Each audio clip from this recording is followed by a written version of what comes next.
नमस्कार दोस्तों, आज हम श्रीमद् भगवद गीता के दूसरे अध्याय का गहन अध्ययन करेंगे।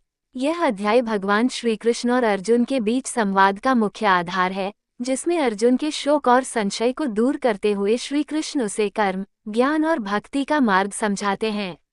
तो आइए इस अध्याय के सभी श्लोकों को क्रमशः समझते हैं।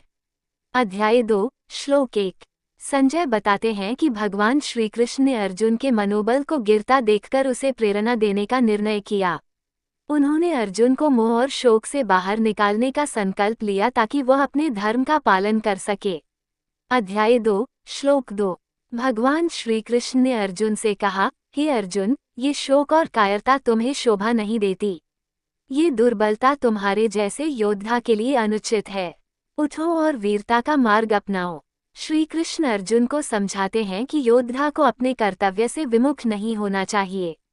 अध्याय 2, श्लोक 3। श्री कृष्ण अर्जुन को प्रोत्साहित करते हुए कहते हैं कि इस मानसिक दुर्बलता को त्यागो और अपने हृदय में साहस का संचार करो। ये समय तुम्हारे लिए शोक में डूबने का नहीं है। वो उसे याद दिलाते हैं कि उसकी जिम्मेदारी बड़ी है और उसके मन का भ्रम उसका पथभ्रष्ट कर रहा है। अध्याय 2, श्लोक 4 और 5। अर्जुन कहते हैं, हे केशव, मैं अपने गुरुओं और आदरणीय बुजुर्गों का वध कैसे कर सकता हूँ? मेरे लिए भीष्म और द्रोणाचार्य के साथ युद्ध करना असंभव है। अर्जुन की यह भावना ये दर्शाती है कि वह नैतिक दुविधा में है और अपने गुरुओं के प्रति सम्मान और प्रेम के कारण युद्ध नहीं करना चाहता। अध्याय 2, श्लोक 6। अर्जुन अपने भ्रम को और स्पष्ट करते हुए कहते हैं, मैं नहीं जानता कि इस युद्ध का परिणाम क्या होगा। मुझे ये भी नहीं पता कि किसके पक्ष में विजय होगी। अर्जुन का मन इसी संदेह में उलझा हुआ है और वो किसी भी परिणाम में लाभ नहीं देख पा रहा है। अध्याय 2, श्लोक 7। अर्जुन कहते हैं, मैं अपने कर्तव्य को लेकर भ्रमित हूँ और मुझे मार्गदर्शन चाहिए। मैं आपकी शरण में हूँ, कृपया मुझे सही मार्ग दिखाइए।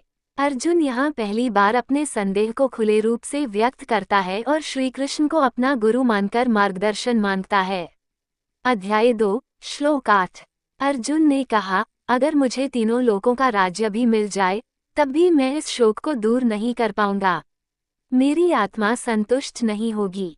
यहाँ अर्जुन स्पष्ट करते हैं कि उनका शोक केवल भौतिक लाभों से दूर नहीं हो सकता।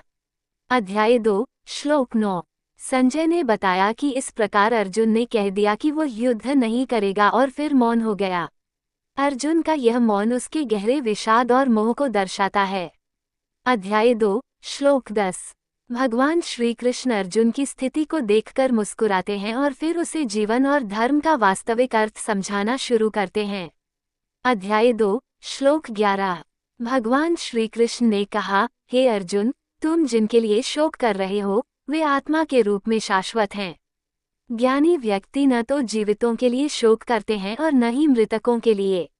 श्री कृष्ण यहाँ अर्जुन को आत्मा की अमरता का महत्व समझाते हैं। अध्याय 2, श्लोक 12। श्री कृष्ण कहते हैं कि आत्मा का अस्तित्व अनादि और अनंत है।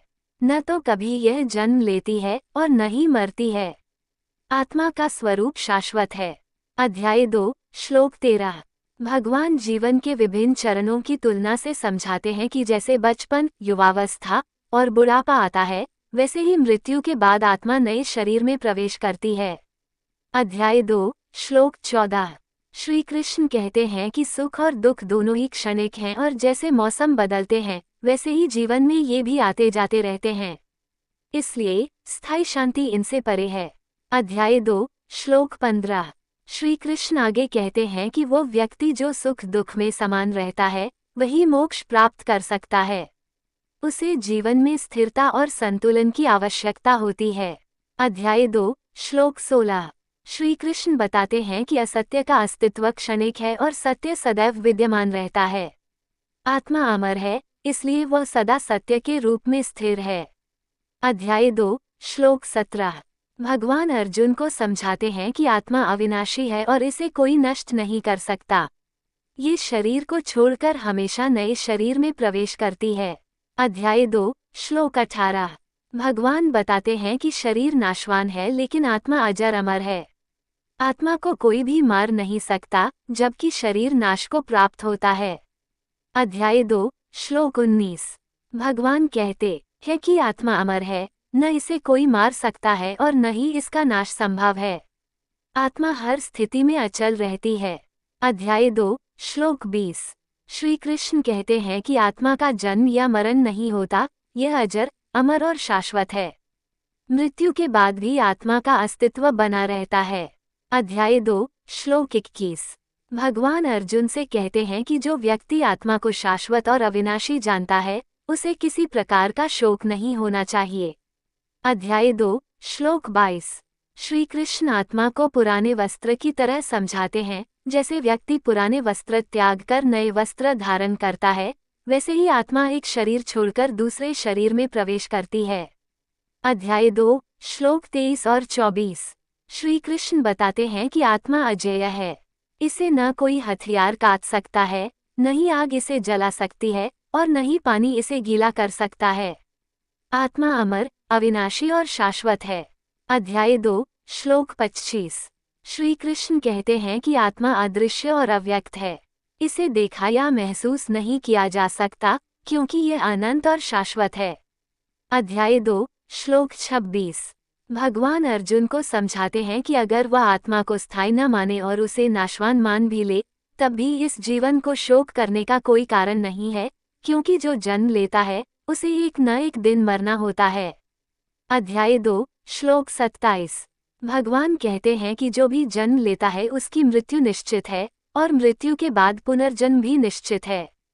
इसलिए अर्जुन को अपने कर्तव्य से विमुख नहीं होना चाहिए, क्योंकि यह जीवन और मृत्यु का स्वाभाविक क्रम है।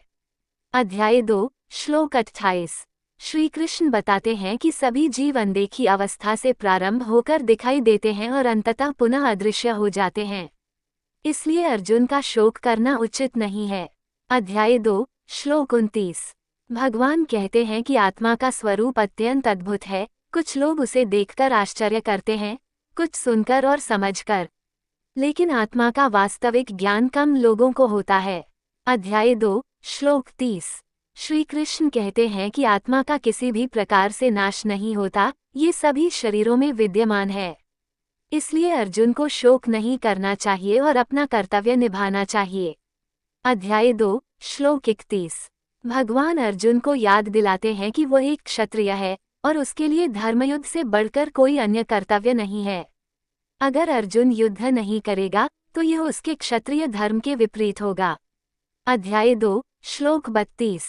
श्री कृष्ण बताते हैं कि क्षत्रिय को वही सौभाग्य प्राप्त होता है जब उसे बिना मांगे धर्मयुद्ध में भाग लेने का अवसर मिलता है। ऐसा अवसर केवल भाग्यशाली योद्धाओं को ही मिलता है। अध्याय 2 श्लोक 33। भगवान कहते हैं कि यदि अर्जुन अपने इस कर्तव्य को छोड़ देता है तो उसे अपने धर्म का त्याग करने का दोष लगेगा और लोग उसका अपमान करेंगे। एक योद्धा के लिए अपमान मृत्यु से भी अधिक कष्टदायक है। अध्याय 2 श्लोक 34। श्री कृष्ण कहते हैं कि लोग अर्जुन के साहस पर संदेह करेंगे और उसकी निंदा करेंगे। इस अपमान का बोझ उसे हमेशा कष्ट देगा। अध्याय 2 श्लोक 35।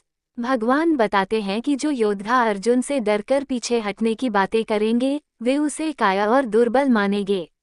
इसका प्रभाव अर्जुन की यशस्वी छवि पर नकारात्मक पड़ेगा। अध्याय 2 श्लोक 36। श्री कृष्ण कहते हैं कि अर्जुन के शत्रु भी उसका अपमान करेंगे और ऐसा अपमान उसके लिए असहनीय होगा। इसलिए उसे युद्ध के लिए तैयार रहना चाहिए। अध्याय 2 श्लोक 37। भगवान बताते हैं कि अगर अर्जुन युद्ध में वीरगति को प्राप्त होता है तो वह स्वर्ग को प्राप्त करेगा, और यदि वह विजय प्राप्त करता है तो वह धरती पर राज करेगा। इस प्रकार दोनों ही स्थितियों में अर्जुन के लिए लाभ है। अध्याय 2 श्लोक 38। श्री कृष्ण अर्जुन को सिखाते हैं कि सुख दुख, लाभ हानि और जय पराजय में समान भाव रखकर युद्ध करने वाला ही सच्चा योद्धा होता है, और इस दृष्टिकोण से कर्म करना ही वास्तविक ज्ञान है। अध्याय 2 श्लोक 39। भगवान कहते हैं कि अब तक उन्होंने अर्जुन को सांख्य योग ज्ञान की दृष्टि से समझाया और अब वह उसे कर्मयोग का ज्ञान देंगे। इस मार्ग पर चलते हुए अर्जुन के लिए किसी प्रकार की बाधा नहीं आएगी। अध्याय 2 श्लोक 40। श्री कृष्ण बताते हैं कि कर्मयोग का यह मार्ग कभी नष्ट नहीं होता और इसका थोड़ा सा भी अभ्यास करने वाला व्यक्ति बड़े बड़े भय से मुक्त हो जाता है। अध्याय 2 श्लोक 41। भगवान कहते हैं कि इस मार्ग पर चलने वाले की बुद्धि स्थिर रहती है, वह न तो भटकता है और न ही उसका ध्यान कई दिशाओं में बढ़ता है। अध्याय 2 श्लोक 42 और 4-3। श्री कृष्ण बताते हैं कि वे लोग जिनकी बुद्धि केवल वेदों के कर्मकांड पर ही केंद्रित है, वे मोक्ष के मार्ग से भटक जाते हैं। वे केवल भौतिक सुख की कामना करने में लगे रहते हैं। अध्याय 2 श्लोक 44। भगवान कहते हैं कि जो लोग विषय भोग और सुख में लिप्त होते हैं, उनकी बुद्धि में स्थिरता नहीं आती और ऐसे लोग मोक्ष के मार्ग पर अग्रसर नहीं हो पाते। अध्याय 2 श्लोक 45। श्री कृष्ण अर्जुन से कहते हैं कि वेदों के कर्मकांड से ऊपर उठकर उसे स्थिर बुद्धि के साथ अपने कर्तव्यों का पालन करना चाहिए। अध्याय 2 श्लोक 46। भगवान कहते हैं कि जिस प्रकार एक छोटे जलाशय की उपयोगिता सागर के सामने नगण्य होती है, उसी प्रकार वेदों का ज्ञान स्थिर बुद्धि वाले व्यक्ति के लिए सीमित है। अध्याय 2 श्लोक 47। श्री कृष्ण अर्जुन से कहते हैं कि व्यक्ति को अपने कर्तव्य का पालन करते समय फल की चिंता नहीं करनी चाहिए। उसे केवल कर्म पर ध्यान देना चाहिए, न कि उसके परिणाम पर। अध्याय 2 श्लोक 48। भगवान कहते हैं कि कर्म करते हुए आसक्ति का त्याग करो और परिणाम से निर्लिप्त होकर कर्तव्य का पालन करो। यही योग का सही स्वरूप है। अध्याय 2 श्लोक 49। श्री कृष्ण बताते हैं कि फल की कामना से किया गया कर्म निम्न श्रेणी का होता है, इसलिए अर्जुन को विवेकपूर्ण निर्णय के साथ कर्म करना चाहिए। अध्याय 2 श्लोक 50। भगवान कहते हैं कि जो व्यक्ति कर्म के प्रति निष्काम भाव रखता है, वह इसी जीवन में ही सुख दुख से परे पहुंच जाता है। अध्याय 2 श्लोक 51। श्री कृष्ण बताते हैं कि जो ज्ञानी व्यक्ति निष्काम भाव से कर्म करता है, वह इस संसार के बंधनों से मुक्त होकर मोक्ष प्राप्त कर लेता है। अध्याय 2 श्लोक 52। भगवान अर्जुन से कहते हैं कि जब उसकी बुद्धि मोह और आसक्ति के प्रभाव से मुक्त हो जाएगी, तब वह सच्चे सुख और शांति का अनुभव कर पाएगा। अध्याय 2 श्लोक 53। श्री कृष्ण कहते हैं कि जब अर्जुन की बुद्धि स्थिर हो जाएगी और वह अपने कर्तव्य में अडिग रहेगा, तभी वह परम ज्ञान और शांति प्राप्त कर सकेगा। अध्याय 2 श्लोक 54। अर्जुन पूछते हैं, हे केशव, स्थिर बुद्धि पुरुष कौन है और वह कैसे चलता, बोलता और व्यवहार करता है? यहाँ अर्जुन ये जानना चाहता है कि किस प्रकार का व्यवहार और मानसिकता उसे स्थिर बुद्धि बनाएगी। अध्याय 2 श्लोक 55। भगवान कहते हैं कि जो व्यक्ति सभी इच्छाओं को त्याग कर आत्मा में स्थित हो जाता है, वही स्थिर बुद्धि होता है। उसकी शांति और संतोष बाहरी वस्तुओं पर निर्भर नहीं करता। अध्याय 2 श्लोक 56। श्री कृष्ण बताते हैं कि जिस व्यक्ति का मन सुख दुख में समान रहता है और जो क्रोध तथा भय से मुक्त रहता है, वही स्थिर बुद्धि होता है। अध्याय 2 श्लोक 57। भगवान कहते हैं कि जो व्यक्ति प्रिय और अप्रिय में भी सम रहता है और अपनी इंद्रियों पर नियंत्रण रखता है, वह स्थिर बुद्धि कहलाता है। अध्याय 2 श्लोक 58। श्री कृष्ण उसे समझाते हैं कि जैसे कछुआ अपने अंगों को संकुचित कर लेता है, उसी प्रकार ज्ञानी व्यक्ति अपनी इंद्रियों को नियंत्रित करता है। अध्याय 2 श्लोक 59। भगवान बताते हैं कि इंद्रियों का दमन करने के बाद भी मन में इच्छाएं शेष रहती हैं, लेकिन आत्मज्ञान के प्रभाव से वे इच्छाएं समाप्त हो जाती हैं। अध्याय 2 श्लोक 60। भगवान कहते हैं कि इंद्रियां अत्यंत बलवान और चंचल होती हैं, वे आत्मज्ञान के साधकों को भी विचलित कर सकती हैं। इसलिए अर्जुन को चाहिए कि वह अपनी इंद्रियों पर नियंत्रण रखने का अभ्यास करे। अध्याय 2 श्लोक 61। श्री कृष्ण अर्जुन को समझाते हैं कि वह अपनी इंद्रियों को अपने नियंत्रण में रखे और अपनी चेतना को मुझमें स्थिर करे, तभी वह स्थिर बुद्धि कहलाएगा और मोक्ष के पथ पर अग्रसर होगा। अध्याय 2 श्लोक 62। भगवान कहते हैं कि व्यक्ति जब किसी विषय पर ध्यान केंद्रित करता है, तो उसमें आसक्ति उत्पन्न होती है। आसक्ति से कामना और फिर कामना से क्रोध उत्पन्न होता है। ये बताता है कि कैसे इच्छाएं हमारे मन को प्रभावित करती हैं और हमें पथभ्रष्ट करती हैं। अध्याय 2 श्लोक 63। श्री कृष्ण बताते हैं कि क्रोध से भ्रम उत्पन्न होता है, भ्रम से बुद्धि की नाश होती है और बुद्धि के नाश से व्यक्ति का पतन होता है। इसलिए हमें अपने क्रोध पर नियंत्रण रखना चाहिए और उसे अपने मन पर हावी नहीं होने देना चाहिए। अध्याय 2 श्लोक 64। भगवान कहते हैं कि जो व्यक्ति आसक्ति और द्वेष से मुक्त होकर इंद्रियों का संतुलित उपयोग करता है, वह प्रसन्नता और शांति को प्राप्त करता है। अध्याय 2, श्लोक 65। श्री कृष्ण समझाते हैं कि इंद्रियों के संयम से आत्मा में शांति का अनुभव होता है, जिससे दुख समाप्त हो जाते हैं और बुद्धि स्थिर हो जाती है। अध्याय 2, श्लोक 66। भगवान बताते हैं कि जिस व्यक्ति का मन इंद्रियों के नियंत्रण में होता है, उसकी बुद्धि स्थिर नहीं हो सकती। अस्थिर बुद्धि वाले व्यक्ति को शांति प्राप्त नहीं होती और अशांत व्यक्ति को सुख का अनुभव नहीं होता। अध्याय 2, श्लोक 67। श्री कृष्ण कहते हैं कि जब मन इंद्रियों का अनुसरण करता है, तो ये ज्ञान को ढक देता है।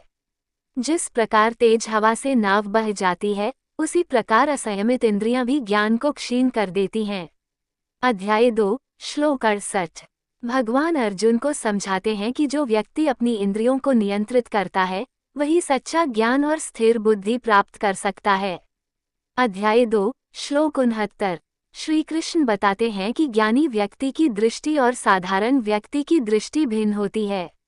जो ज्ञानियों के लिए दिन है, वह साधारण लोगों के लिए रात है, और जो साधारण लोगों के लिए दिन है, वह ज्ञानियों के लिए रात होती है। अध्याय 2, श्लोक 70।